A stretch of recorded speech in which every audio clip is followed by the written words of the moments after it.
biko po kayo dyan. Ayan. Sarap po ang biko pag medyo makunat. Yung hindi siya malabsak. Yung patutong na yung dating. Kaya tinatagalan ko po siya naman. Pero mahinang apoy lang po. Para masarap siya. Yun yung mga bikong hindi mo hihindian. Tapos maraming gata. Maya-maya ko pa po tatanggalin to dahil gusto ko parang medyo magkukunat siya. Yung parang papunta na sa patutong. Di ba yung tutong ng kanin po? Ganun.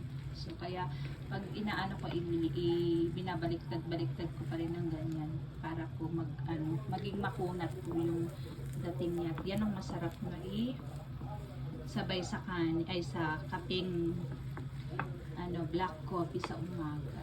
Kasi off ni ate bukas, so para maiba naman yung everyday na morning breakfast namin, scrambled egg, yung mga ganon, fried egg, tapos paminsan yung usual na breakfast sa umaga, bread na na niluto sa garlic, yung mga ganon, tapos minsan porridge. Ito naman Filipino style, diba? Para maiba naman. So, check natin kung ano pa pwede maidadagdag para sa breakfast natin. Pag off kasi na ate, tinatry kong maging okay yung mga food namin sa umaga para kahit pa paano.